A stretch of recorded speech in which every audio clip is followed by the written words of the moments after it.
حال بھائی، آپ کو میرے سامنے ہاتھ جوڑنے کی ضرورت نہیں ہے۔ بارش نے مجھ سے جھوٹ بولا ہے اور یقیناً وہ اس کی وجہ جانتا تھا۔ وہ تو میں تھی جو اپنا وعدہ بھول گئی۔ اورنگزیب اس کے سامنے ہاتھ جوڑے کھڑا تھا۔ وہ ترکی سے پاکستان آ گئی تھی، مگر وہ نہیں جانتا وہ نکاح میں ہے نورالعین سے۔ یہ بچپن میں کیا ایک جذباتی فیصلہ تھا اور شاید غلطی بھی۔ میں اپنا فیصلہ آپ دونوں پر کیسے تھوپ سکتا ہوں؟ وہ شرمندہ سا لگ رہا تھا۔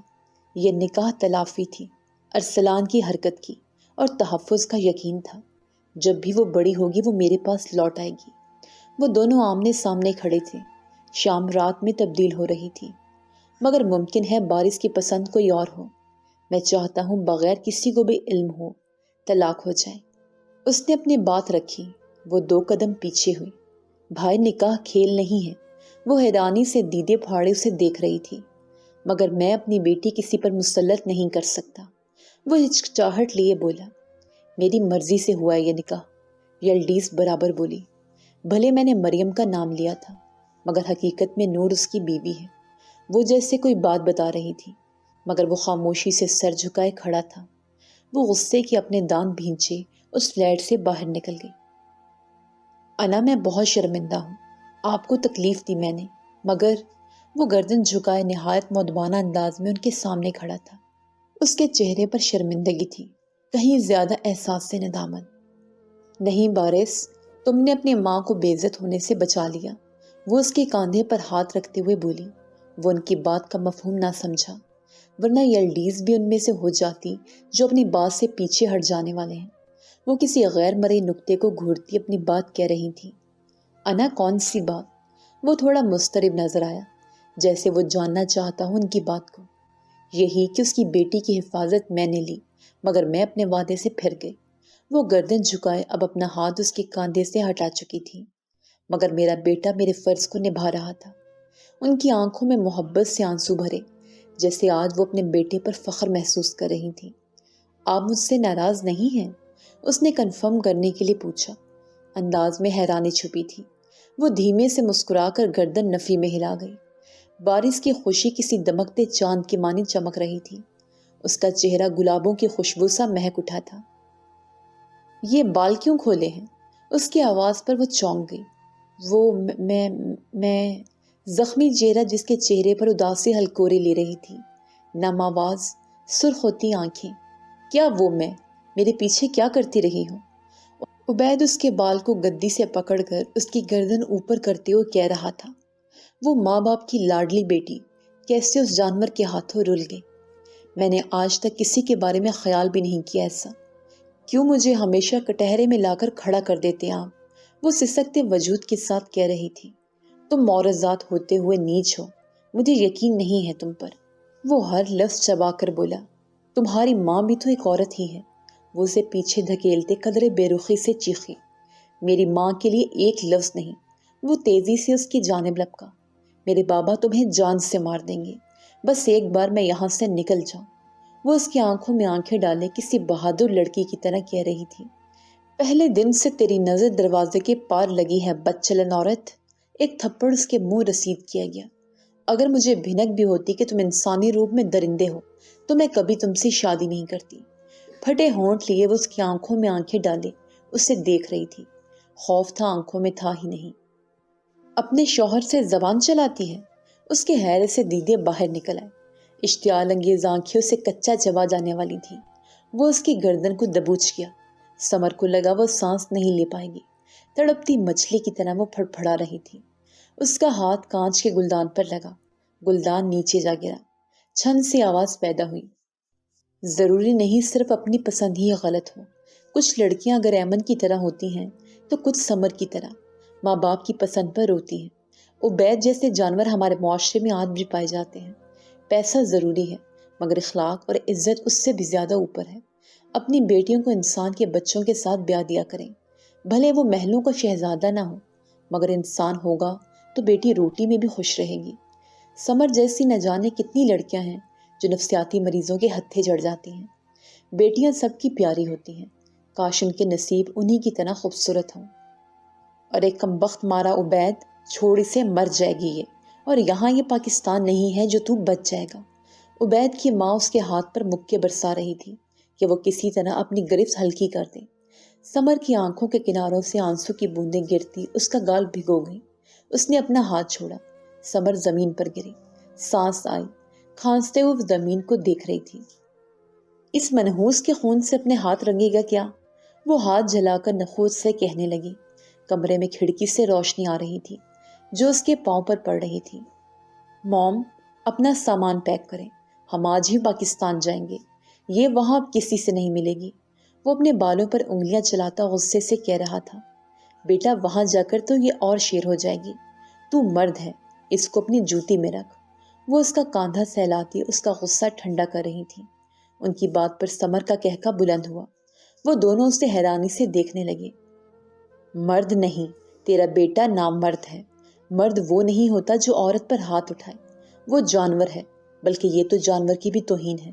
تیرا بیٹا شیطان ہے، شیطان، اور تو اس کی ماں۔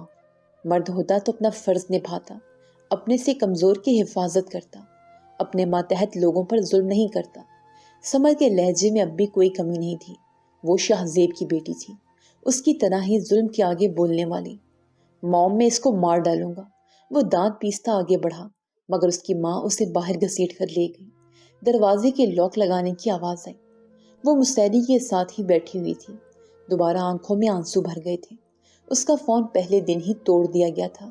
بس ایک ہی فون تھا گھر میں، وہ رباب کی کمرے میں ہوتا اور اس کا کمرہ باہر سے لاک کر دیا جاتا تھا۔ عبید نفسیاتی مریض تھا۔ رباب نے شادی یہ سوچ کر کی تھی شاید شادی کے بعد کوئی سدھار آ جائے، مگر وہ سمر کو بری طرح مارتا اور گھر میں قید رکھتا تھا۔ سفید چاولوں میں نمک شامل کیا گیا اور ابالنے کے لیے رکھ دیے گئے۔ آلو گوشت تیار تھا۔ دوپہر کا کھانا کھانے کی تیاری ہو رہی تھی۔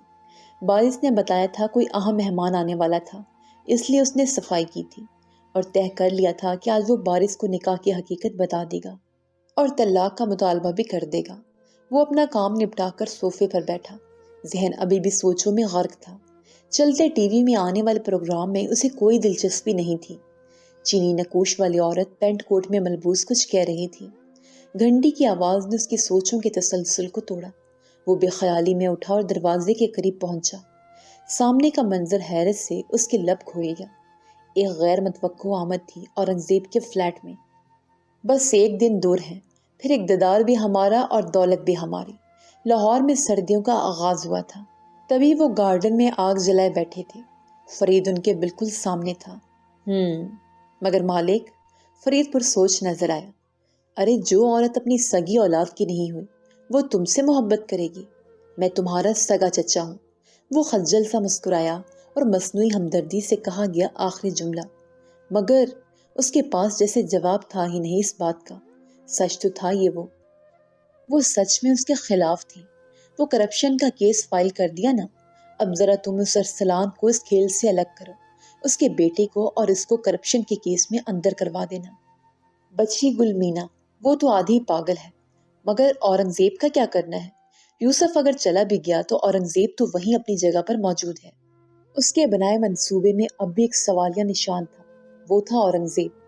اورنگزیب کی فکر تم نہ کرو، یوسف اس کو زمین کے کسی کونے پر بھی رکھ لے، مگر کبھی بھی وہ مرزا سے نہیں بچ سکتا۔ دماغ میں چلتی گندی سیاست کے زیر اثر اس کے چہرے پر زہر خند مسکراہٹ دوڑی۔ اندر آنے کا نہیں کہو گے؟ وہ اپنے منہ کو گول بنائے حیرت سے یکٹک اس عورت کے چہرے کو دیکھ رہا تھا۔ اتنے سالوں بعد اس نے اپنے روبرو دیکھا تھا اس کو۔ وہ تھوڑی موٹی ہو گئی تھی۔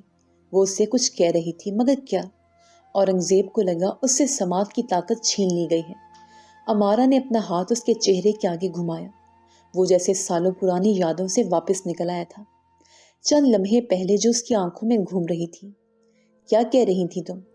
آواز تھی کہ ساتھ نہیں دے رہی، مگر پھر بھی ہمت کر کے کہا گیا تھا۔ وہ اس طرح چونکا جیسے اس کو کسی نے گہری نیند سے بیدار کیا ہو۔ مجھے اندر آنے کا نہیں کہو گی؟ اس نے دوبارہ اپنی بات کہی۔ وہ نادانی سے اپنے سر پر ہاتھ مارتا دروازے سے پیچھے ہوا اور اسے اندر آ جانے کی دعوت دی۔ وہ دھڑکتے دل کے ساتھ اس فلیٹ میں داخل ہوئی اور ایک تائرانہ نگاہ اس جگہ پر ڈالی، جبکہ اورنگزیب اس کی پشت تک رہا تھا۔ امارا نے کاندھے پر بھورے رنگ کا بیگ لٹکایا ہوا تھا۔ تم یہاں کیسے؟ وہ اپنی جگہ کھڑا ہی اس سے سوال کر رہا تھا۔ وہ پلٹی۔ اپنے محسن کو دیکھنے آئی تھی۔ وہ مسرت سے بولی، لبوں پر دھیمی مسکراہٹ تھی، جبکہ اورنگزیب کا چہرہ مکمل خالی تھا۔ وہ خاموش سا کھڑا تھا، ایک ناکام آدمی کی طرح، جیسے وہ اپنی صفائی، اپنی بات نہیں پیش کرنا چاہتا تھا۔ میں ہر روز ایک ہی بات سوچتی تھی کہ تم نے میری بیٹی مجھ سے چھین لی، تم کتنی پرسکون جی رہے ہو، مگر میں نہیں جانتی تھی مجھ سے کئی گنا تکلیف سے تم اٹھاتے آئے ہو۔ اس کی آنکھوں میں آنسو تھے۔ اورنگزیب، کاش تم اس وقت مجھے بتا دیتے، ہماری زندگیوں میں آج حالات مختلف ہوتے۔ کاش میں تم کو روک لیتی۔ وہ اپنی زندگی کے ان حالات پر افسوس کر رہی تھی۔ آنسو بے اختیار آنکھوں سے نکل رہے تھے۔ میں اس وقت بھی مجبور تھا، آج بھی مجبور ہوں، مگر ہماری راہیں تو جدا ہیں۔ وہ بالکل اسپاٹ چہرہ لیے ہوئے تھا، کوئی تاثرات اس کے چہرے پر نہیں تھے، کوئی بھی نہیں۔ تم ٹھیک کہتے ہو اورنگزیب، ہم ندی کے وہ کنارے ہیں جو کبھی ایک نہیں ہو سکتے، مگر میں چاہتی ہوں میری بیٹی اپنے باپ کو ظالم نہ سمجھے۔ تم اسے سچ کیوں نہیں بتا دیتے؟ وہ اس سے پوچھ رہی تھی، تاکہ وہ سازش جو سالوں پہلے ناکام تھی وہ مکمل ہو جائے۔ اس نے اپنی سوالیہ نظریں اس پر گاڑی۔ تو تمہیں لگتا ہے وہ تمہاری غیر موجودگی میں اس پر ظلم نہیں کریں گے؟ اس کا سوال اورنگزیب کے لیے نیا نہیں تھا۔ وہ فرید سے شادی کر رہی ہے، وہ بغیر اس کی جانب دیکھے کہہ رہا تھا، جبکہ امارا کی نظریں اس کی جانب ہی تھیں۔ اور تم جانتے ہو فرید کون ہے؟ اس نے اپنی دونوں آئیبروز اچکائیں اور سوال کیا۔ تمہاری بہن کا بیٹا۔ ایک لفظ جواب دیا گیا، مگر اس میں مرزا کا خون شامل ہے تو بھتیجا ہی اس کا۔ فرید نے ملک کی اربوں کی مالیت باہر ملک بھجوائی ہے اپنے اکاؤنٹ میں، اور یقیناً وہ اس کیس کو حل کرنے کے لیے تم کو اس میں شامل کریں گے۔ وہ کسی کمپیوٹر کی طرح اس کا تمام بایو ڈیٹا اپنے سابقہ شوہر کو بتا رہی تھی۔ مگر تم کیسے جانتی ہو؟ وہ اپنی آئیبروز کو ملائے حیرانی کے تاثرات لیے سوال کر رہا تھا۔ اپنی زندگی کا آدھا حصہ اس میں گزارا ہے میں نے، کیس کی ہر جڑ معلوم ہے، بہت سالوں سے اس پر کام کر رہی ہوں۔ وہ تھکی سی مسکرائی، اور یہ بات تمہیں ضرور حیران کر دے گی، تمہارا بھائی ارسلان اس گھناؤنے کھیل کا حصہ ہے، اور کوئی مالک ہے وہ بھی، یہاں تک کہ تمہاری زندگی میں ہونے والے تمام حادثات کی فہرست میں سب سے اوپر نام ارسلان چودھری کا ہے۔ وہ 2 قدم آگے بڑھے۔ اورنگزیب کے تاثرات سے یوں لگتا جیسے وہ بھی گر جائے گا۔ میں یہاں تم سے ایک احسان مانگنے آئی ہوں، اور وہ یہ ہے کہ میری بیٹی کو اس سے دور کر دو۔ اس نے التجا کی۔ اورنگزیب نے سرخ پڑتی درد بھری آنکھیں اس پر مرکوز کی۔ اور تم یہ جانتی ہو کہ ہماری بیٹی کو زہر کس نے دیا تھا؟ دھیمی آواز میں سوال کیا گیا۔ آہستہ ٹھہر کر اس کے سوال پر وہ مسکرائی، مگر وہ مسکراہٹ کے پیچھے کی تلخی دیکھ رہا تھا۔ اس کی دوسری ماں نے۔ وہ شاید اس کا نام بھی نہیں لینا چاہتی تھی۔ وہ دونوں ہی ایک خنجر سے زخمی ہوئے تھے۔ مگر کیا ہوتا اگر زرسانگا کی حقیقت بھی آشکار ہو جاتی؟ مجھے زرسانگا سائی نے ہی اس مقام پر پہنچایا ہے۔ اتنے سال باہر رہنے کے بعد پاکستان میں آئی تھی، مگر آتے ہی مجھے وہ واپس مل گئی، جس کی یاد میرے ساتھ تھی ہمیشہ۔ وہ کچھ سوچتے ہوئے کہہ رہی تھی۔ اس کا شوہر ہے جو اس کے سامنے لوہے کی دیوار بن کر کھڑا ہے، اورنگزیب نے اس سے کہا۔ اس کی بات پر حیرانی سے اس کی دونوں آئیبروز اٹھی، ماتھے پر شکنیں ابھری تھی۔ کالے رنگ کے کپڑوں میں کھڑی امارا حیرت زدہ تھی۔ اسے ہر حال میں اپنی بیٹی کو فرید سے بچانا تھا۔ کون؟ اپنی ایک آئیبرو کو اچکائے وہ سوالیہ انداز میں پوچھ رہی تھی۔ اپنی تیزی پر وہ گڑبڑایا، اپنے ہونٹوں کو دانتوں تلے دبایا، جیسے وہ بول کر پھنس گیا تھا۔ اس کی طویل خاموشی امارا کے جسم میں ارتعاش پیدا کرنے کو کافی تھی۔ اورنگزیب، کچھ پوچھ رہی ہوں تم سے۔ اس کا انداز کاٹدار تھا۔ ان سالوں میں بہت کچھ بدل گیا تھا۔ اس کا ڈر، سہما لہجہ بھی۔ وہ اپنی نظریں اس کے سوالیہ چہرے پر گاڑتے ہوئے کچھ سوچ رہا تھا، جیسے بات کا آغاز کرنے کی کوشش کر رہا تھا۔ وہ یوسف ہے، دھیمی آواز میں کہا گیا تھا، جیسے اس نے کوئی جرم کیا ہو۔ اس کے چہرے پر حیرانی اور تعجب کی یوں بارش نمودار ہوئی، جیسے اس نے کسی ایسی بات اپنی سماعتوں سے گزار لی ہو جس کا ہونا ناممکن ہے۔ تم ایسا کیسے کر سکتے ہو؟ بے اوسانی کی کیفیت میں ماتھے پر بل نمودار ہوئے۔ نہیں، جیسا تم سمجھ رہی ہو ایسا نہیں ہے۔ بھلے باہر کی دنیا اسے یوسف چودھری کے نام سے جانتی ہے، مگر وہ تم جانتی ہو ارسلان کی بیوی تھی جو ترکی سے آئی تھی۔ وہ بے یقینی سی کیفیت میں پاس پڑے صوفے پر بیٹھ گئی تھی۔ اورنگزیب اس کے پاؤں کے قریب بیٹھا۔ وہ اب گردن جھکا کر اس کا چہرہ دیکھ رہی تھی، جبکہ اورنگزیب کی گردن اونچی تھی۔ وہ مارا کا خالی چہرہ دیکھ رہا تھا۔ ہاں، کیا وہ بارش ہے؟ اس کے ذہن میں کچھ ابھرا۔ اس نے اپنے دماغ پر زور دیتے ہوئے سوال کیا تھا۔ ہاں، بارش ہی ہے۔ تمہارے جانے کے بعد مجھے حویلی سے نکالنے کی کوشش کی جانے لگی۔ میں جانتا تھا میں کبھی بھی اپنی بیٹی کی حفاظت نہیں کر سکتا اور نہ ہی ایک انجان آدمی پر مکمل بھروسہ کر سکتا تھا۔ احمد تو میری امیدوں سے بھی زیادہ وفادار تھا، مگر اس وقت اس بات کی اہمیت اتنی نہ تھی اور نہ ہی اس بات پر کامل یقین۔ وہ اب اپنی کہانی اس کی گوش گزار کر رہا تھا، جس سے بارش بھی بے خبر تھا۔ میں اپنی بیٹی کا مستقبل کسی ایسے شخص کو سونپنا چاہتا تھا جو میرے جانے کے بعد بھی میری بیٹی کا مکمل دھیان رکھے۔ وہ بات شروع کرنے سے پہلے تمہید باندھ رہا تھا۔ انہی دنوں مجھے یلڈیز ملی۔ وہ اپنے شوہر کی سچائی جان چکی تھی، اس لیے معافی مانگنے آئی تھی۔ اس وقت مجھے مشورہ کرنے کی سخت ضرورت تھی، مگر کوئی اچھا دوست نہیں تھا میرے پاس۔ میری اس سے ملاقات کافی حد تک فائدہ مند رہی۔ میرے دل نے اس کی سچائی اور بہادری کی گواہی دی تو میں نے وہ حقیقت جو کسی سے بیان نہیں کی تھی وہ اس سے کی۔ وہ سانس لینے کو رکا۔ اس کے چہرے پر ایک مسکراہٹ تھی، اور جانتی اس نے کیا کہا؟ وہ نرمی سے اس کی طرف دیکھ رہا تھا۔ وہ جیسے طلسم سے باہر آئی تھی۔ وہ اس کے انداز بیان میں گم سی ہو گئی تھی، لا علمی میں۔ گردن نفی میں ہلائی گئی۔ اس نے کہا کہ میں نورالعین کو اپنے ساتھ رکھوں گی۔ کچھ دنوں بعد وہ ترکی واپس جانے والی تھی۔ اپنی بات کو پکا رکھنے کے لیے ایک کاغذی کارروائی بھی کی، یعنی کہ مجھے یقین دلا دے کہ میں اگرچہ بھول جاؤں تو یہ نکاح مجھے یاد دلاتا رہے گا۔ میں اسے اور بارش کو احمد کے گھر لے آیا، اور وہاں میری موجودگی میں بارش کا نکاح ہوا میری بیٹی سے۔ اس کی آنکھوں میں نمی اتری تھی، جس کو اس نے مسکرا کر اپنی چشمے تر ہونے سے روکا۔ مگر حالات بدل گئے اور میرا بھروسہ بھی۔ وہ اپنے بیٹے کے ساتھ واپس چلی گئی اور لوٹ کر خبر تک نہ لی۔ پھر قدرت اسے دوبارہ اسی چوکھٹ پر لے آئی جہاں سے وہ گئی۔ اب اس نے گہری سانس لی۔ اس کا انداز پرسکون تھا۔ امارا کی طرح آنکھیں بھی اس کھیل کے ہر حصے کو سمجھنے کی کوشش کر رہی تھیں۔ احمد، چودھریوں کی حویلی سے دعوت آئی ہے۔ ہماری نور کا نکاح ہے پرسوں، حسن آرا پان کو اپنے منہ میں رکھتی ہوئی کہہ رہی تھی۔ احمد ابھی گھر میں داخل ہوا تھا، کچھ ضروری کام سے کراچی گیا تھا۔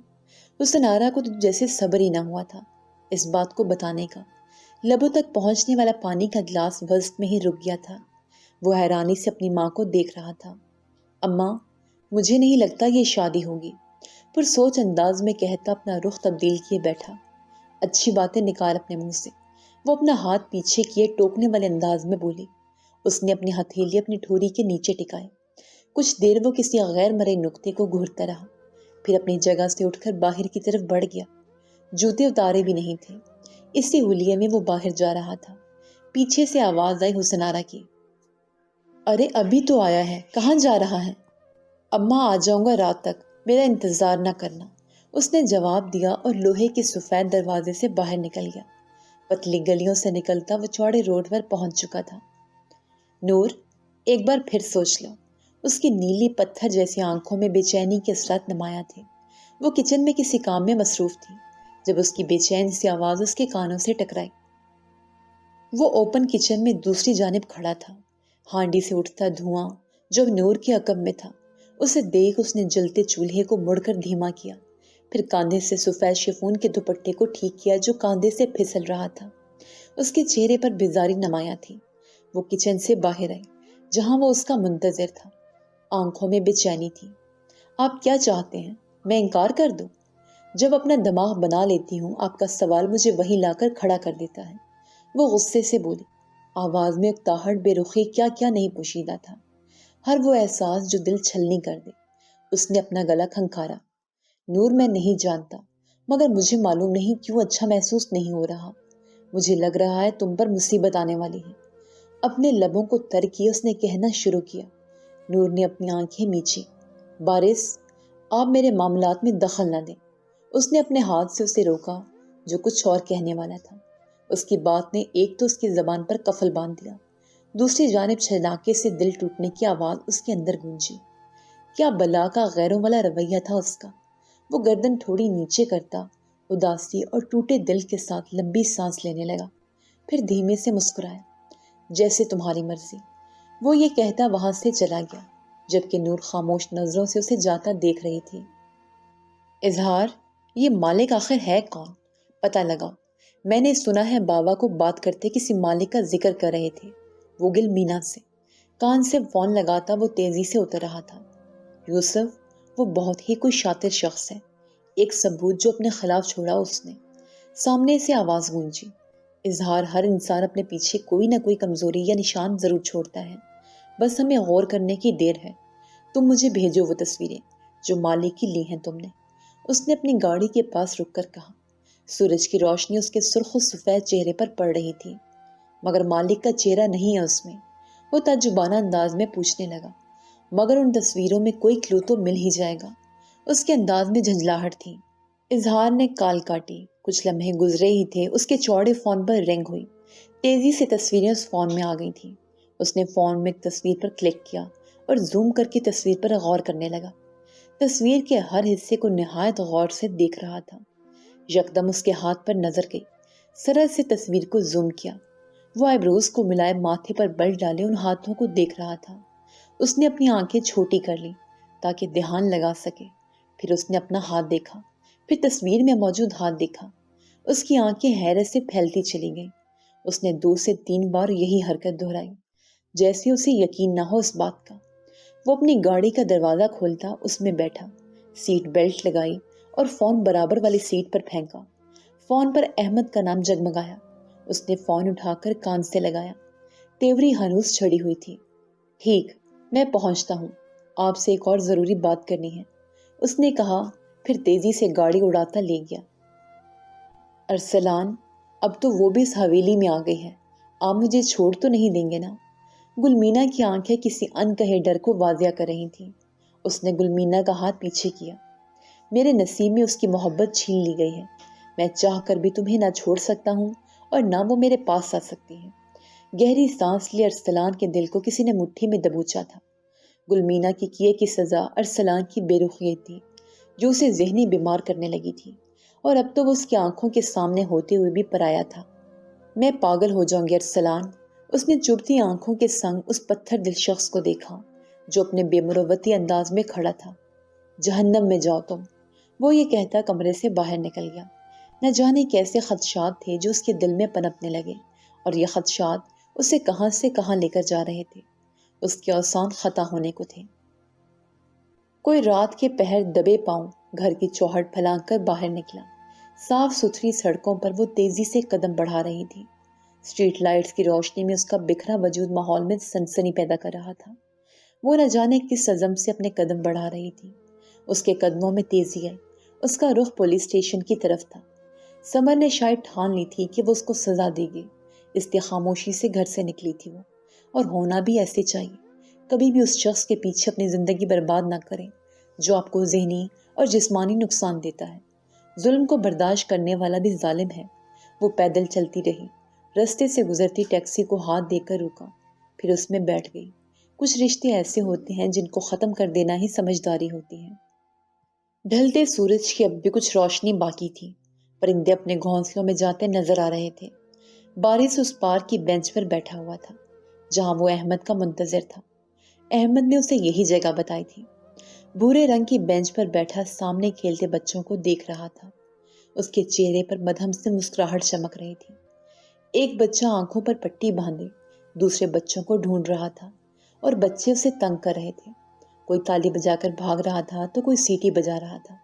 اس نے اپنی آنکھوں کو مصنوعی کالے رنگ کی پتلیوں سے جدا کیا ہوا تھا۔ اس کی چمکتی شفاف نیلی آنکھیں سورج کی ڈھلتی کرنیں پڑنے کی وجہ سے واضح نظر آ رہی تھیں۔ یوں معلوم ہوتا جیسے نیلے سمندر کی سطح پر سورج کی کرنیں پڑ رہی ہوں اور پانی اسے جھلملا رہا ہو۔ بارش، احمد اسے مخاطب کرتا پیچھے سے اس کے کاندھے پر ہاتھ رکھتا اس کے برابر میں بیٹھا۔ بارش جو ان بچوں کو دیکھ رہا تھا، یکدم اس کا تسلسل ٹوٹا۔ وہ چونک کر پیچھے دیکھنے لگا۔ مرحبا احمد انکل، اس نے ترکیوں والے انداز میں بات کا آغاز کیا۔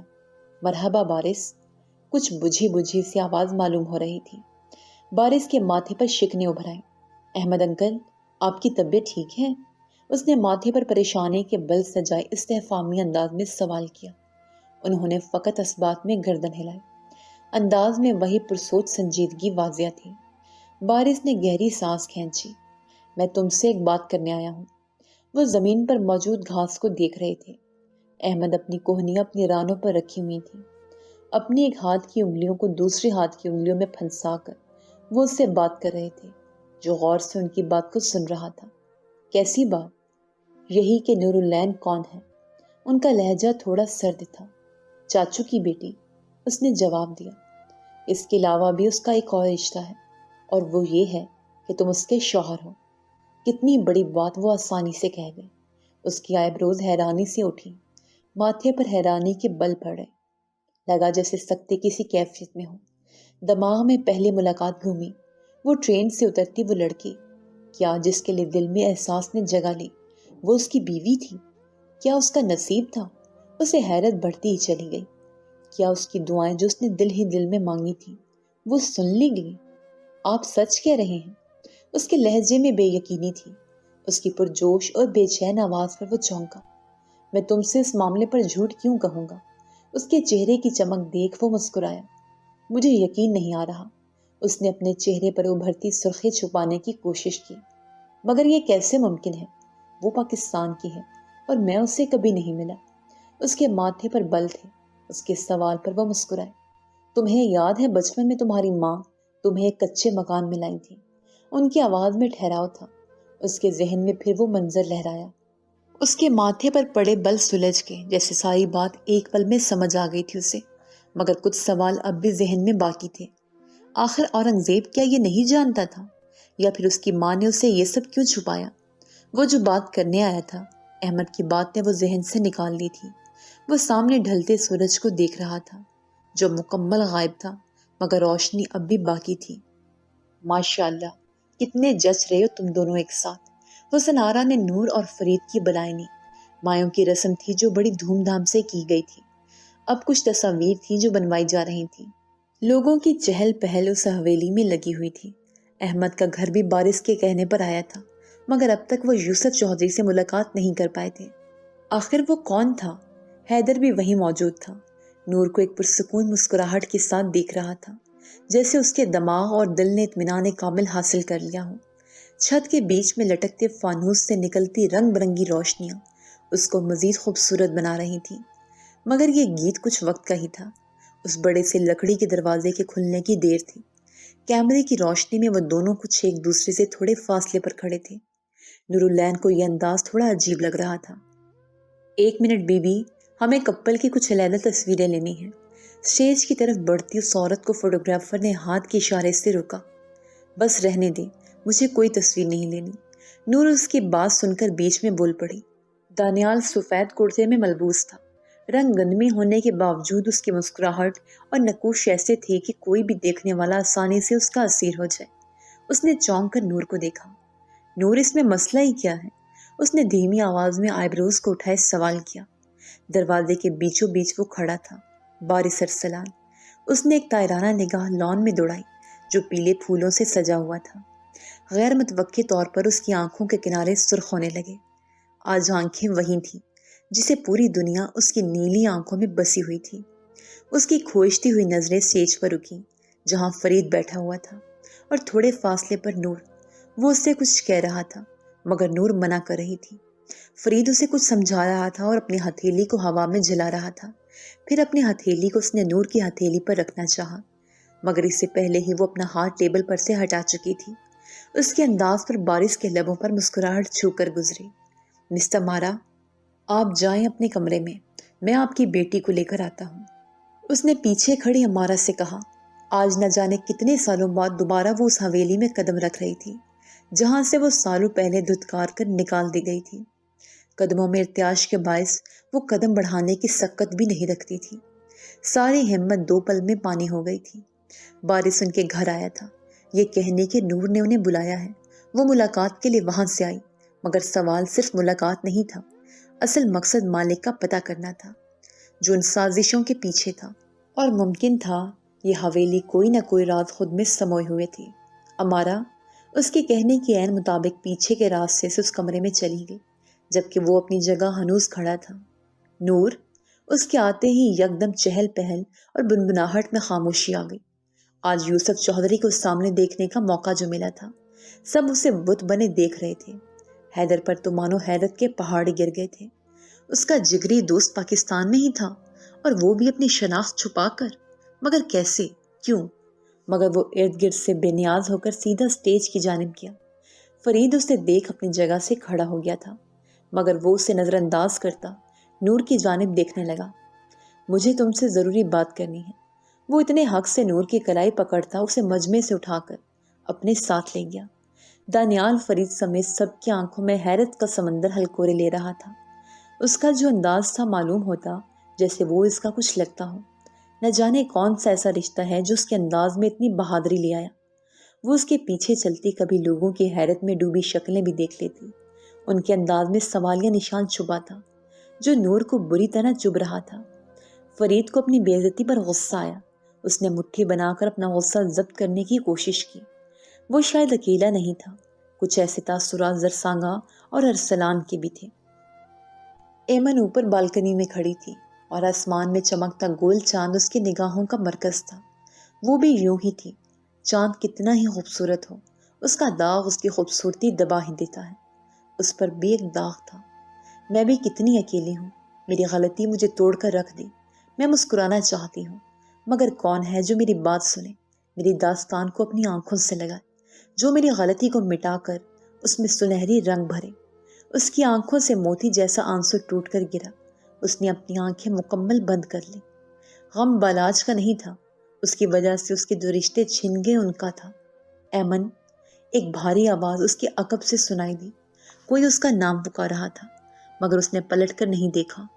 اب کسی کے قدموں کی آواز تھی جو اس کی سماعتوں سے ٹکرائی۔ کوئی اس کے برابر والی جگہ پر آ کر کھڑا ہو گیا تھا۔ پورے چاند کی روشنی اس کے چہرے پر پڑ رہی تھی۔ اس کے کالے گھنے بال، تاؤ دی ہوئی مونچھیں اور ہلکی ہلکی داڑھی، وہی انداز جو اس کا ہمیشہ سے ہوتا تھا۔ ایمن نے خالی نظر اس پر ڈالی، پھر دوبارہ اپنا رخ پھیر لیا۔ اس کی آنکھیں بھیگی ہوئی تھیں۔ موسیٰ بھی سنجیدہ نظر آ رہا تھا۔ آپ اداس ہیں؟ اس نے سوال کیا، مگر مقابل نے کوئی جواب نہیں دیا۔ وہاں بالکل خاموشی تھی۔ اس نے اپنا ہاتھ بالکنی کے گرل پر رکھا اور تھکا سا مسکرایا۔ بچپن میں جب خالو مجھے مارتے تھے تب میں بھی اسی طرح یہاں چھپ جایا کرتا تھا اور اس دروازے کو بند کر دیا کرتا تھا، اور ساری رات آسمان کی جانب دیکھ کر اپنے بابا سے شکایت کرتا تھا کہ وہ مجھے اپنے ساتھ لے جائیں، مگر کوئی جواب ہی نہیں آتا تھا۔ میری خالہ کہتی تھیں کہ میرے بابا مجھے آسمان سے دیکھ رہے ہیں، مگر وہ مجھے روتا دیکھ میرے پاس کیوں نہیں آتے تھے۔ میں نے رونا چھوڑ دیا تھا، کیونکہ آنسو بہانے سے کیا حاصل ہوتا ہے۔ وہ مسکراتے ہوئے اب اس کی جانب دیکھ رہا تھا۔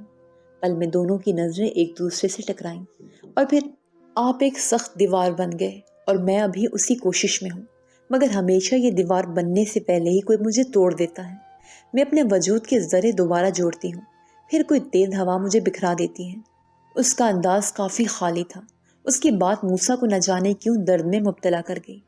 آپ پتھر کی مورت اگر بن گئی تو جینا چھوڑ دیں گی؟ اس نے بے چینی سے کہا۔ وہ مسکرائی۔ اس کی مسکراہٹ کتنی دردناک تھی۔ وہ اداس تھی، تبھی آج وہ اس سے بات کر رہی تھی۔ شاید وہ ابھرتے خدشے زبان پر لا دینا چاہتی تھی۔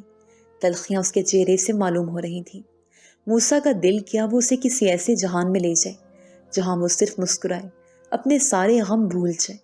اس کا دل بغاوت پر پھر ابھر آیا۔ وہ جس کو دور کیا تھا پھر اپنا اقرار کرنے لگا۔ میں نہیں جانتا ایمن۔ وہ سیدھا ہوا، انداز محتاط تھا۔ ایمن نے اپنی نظریں اس پر جمائیں۔ ایمن، ہم دونوں زخمی روحیں ہیں جن کو ایک دوسرے کی ضرورت ہے۔ مجھے تمہاری ضرورت ہے۔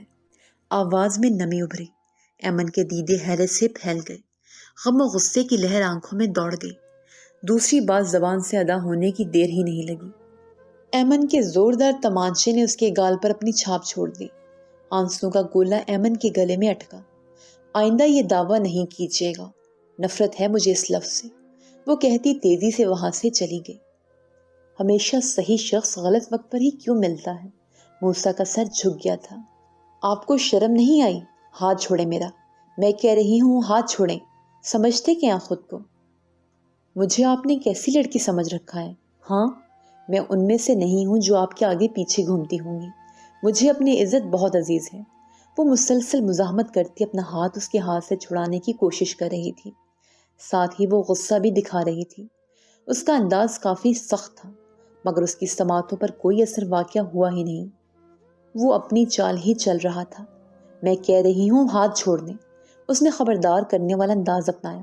لو چھوڑ دیا۔ وہ اپنے کمرے میں پہنچا اور جھٹکے سے اس کا ہاتھ چھوڑا۔ تیور ابھی بھی چڑھے ہوئے تھے۔ یہ کیا بدتمیزی ہے؟ آپ مجھے میرے ہونے والے شوہر کے سامنے یوں ہاتھ پکڑ کر لیے جیسے نہ جانے کتنے بے تکلفانہ رشتہ ہو ہمارے بیچ۔ نہ جانے وہاں بیٹھے لوگوں نے آپ کی اور میرے لیے کون سی کہانیاں بنا دی ہوں گی۔ اور لوگوں کو چھوڑیں، فرید نہ جانے کیا ہی سوچیں گے۔ اس کے چہرے پر فکر لاحق تھی۔ فرید کی بات پر تیوری مزید بگڑ گئی۔ یہ تم نے کیا فرید نامہ لگا رکھا ہے ہاں؟ بارش کے چہرے پر ناگواری کے تاثرات ابھرے جو نور کو خوفزدہ کرنے کو کافی تھے۔ فرید میرے ہونے والے شوہر ہیں، اس نے باور کروایا۔ بارش نے سختی سے آنکھیں میچی۔ اور میں تمہارا حق حلال کا شوہر ہوں۔ آواز تھوڑی تیز تھی۔ اس نے اپنے دونوں ہاتھ پھیلائے ہوئے تھے۔ نور تو سن ہو گئی۔ منجمد سی کھڑی وہ کچھ پل اپنے سامنے کھڑے شخص کو گھورتی رہی، پھر ماتھے پر بل نمودار ہوئے۔ آپ نشہ بھی کرتے ہیں؟ اس نے انگلی اس کی جانب اٹھائی۔ اس کے الزام پر بارش کو حیرت ہوئی۔ اس کا بس کیا وہ اپنا سر نوچ لے۔ یہ کیا کہہ رہی ہوں؟ وہ اسے دیکھنے لگا۔ نہیں مطلب آپ ہوش میں ہیں؟ اس نے کاندھے اچکائے۔ میں مکمل ہوش و حواس میں ہوں اور جو میں نے کہا وہ درست ہے۔ میں تمہارا شوہر ہوں۔ اس نے اپنے انداز کو تھوڑا نرم کرنے کی کوشش کی۔ اچھا تو ہم اتنے مہینوں سے ساتھ ہیں، آپ نے تب کیوں نہیں بتایا؟ وہ اسے سوال کرنے لگی۔ مجھے خود معلوم نہیں تھا، اس نے صفائی دی، جس پر نور کے تاثرات غصے میں تبدیل ہو گئے۔ آئندہ ایسی فضول بات نہیں کیجیے گا۔ آپ کو ہوش ہے؟ اگر یہ بات کوئی سن لے تو کتنی بدنامی ہوگی۔ وہ اسے جھڑکتی ہوئی وہاں سے جانے لگی، مگر دروازے پر کسی کی آمد نے قدم جما دیے۔ بابا، دھیمی آواز میں پکارا گیا۔ احمد نے آنکھوں کو نرمی سے بند کیا، پھر 2 قدم آگے بڑھے۔ بارش نے انہیں دیکھ کر سکھ کی سانس لی۔ نور کیسی ہے تو؟ احمد نے اسے پوچھا۔ بابا آپ کی یاد آتی ہے، اس نے آنسو جمع کیے کہا۔ میری خوبصورت آنکھوں والی شہزادی، تیرے بابا نے تجھے کبھی ایسے رونے نہیں سکھایا، اور ہاں تجھے کسی سے ملوانا ہے۔ وہ اس کی آنکھوں کو چھوتے ہوئے بولے۔ ایک عورت تھی جو ان کے ساتھ کھڑی ہوئی تھی۔ وہ عورت کو دیکھ کر چونکی اور اپنے باپ کی جانب دیکھا، جیسے پوچھنا چاہ رہی ہو کہ وہ کون ہے۔ یہ تیری ماں ہے، امارہ، تجھ سے ملنے آئی ہے۔ اس نے امارہ کا تعارف کروایا۔ اسے پل میں دھچکا لگا۔ وہ یک ٹک اسے دیکھتی رہی۔ امارہ بھی اسے دیکھ رہی تھی۔ وہ کتنی بڑی ہو گئی تھی۔ اس نے اپنا ہاتھ بڑھایا مگر نور نے اس کا ہاتھ نہیں تھاما۔ وہ چونکی۔ نور اس سے 2 قدم پیچھے ہوئی۔ مگر بابا، ایسا کیسے ہو سکتا ہے؟ یہ میری ماں نہیں ہے، اس نے احمد کی جانب دیکھتے ہوئے تیزی سے کہا۔ امارہ کا چہرہ اسپاٹ تھا۔ نور میری بچی، امارہ نے دھیمی آواز میں کہا۔ نہیں، وہ تو پاگل خانے میں ہے۔ موسیٰ بھائی اور دادی مجھے لے کر گئی تھی وہاں ملوانے۔ آپ وہ نہیں ہیں۔ وہ ہاتھوں کے اشارے سے منع کرتی پیچھے ہوئی۔ دادی؟ امارہ کے ماتھے شکن ابھری۔ ہاں دادی، وہ حتمی انداز میں بولی۔ موسیٰ کے نام پر بارش کے ذہن میں پھر وہی انگوٹھی آئی۔ اس نے ہاتھ میں موجود انگوٹھی دیکھی، پھر اسے وہ تصویر یاد آئی جو مالک کی تھی۔ یقیناً موسیٰ کا مالک سے کوئی لنک تھا، اور اب یہ بات سامنے آئی تو اسے اس بات کا یقین سا ہونے لگا۔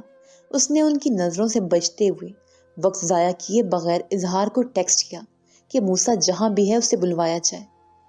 نور، یہی تیری اصل ماں ہے، احمد نے صفائی دی، جس پر اس نے اسے دیکھا۔ مگر وہ اس دن وہ مضطرب نظر آئی۔ دادی مجھ سے جھوٹ کیوں ہی بولیں گی؟ نہیں بابا، آپ کو کچھ غلط معلوم ہوا ہے۔ وہ احمد کی بات پر آنکھیں بند کر کے بھروسہ کرنے والوں میں سے تھی، مگر آج پہلی بار احمد کی بات بھی اسے کھٹکے میں ڈال امارہ کے گلے میں آنسوؤں کا گولا اٹکا۔ اس نے ایک نظر احمد پر ڈالی۔ تجھے یقین نہیں کرنا نہ کر، مگر حقیقت یہی ہے کہ تو اس امارہ کی ہی بیٹی ہے۔ احمد کی آواز میں تھوڑی سختی تھی۔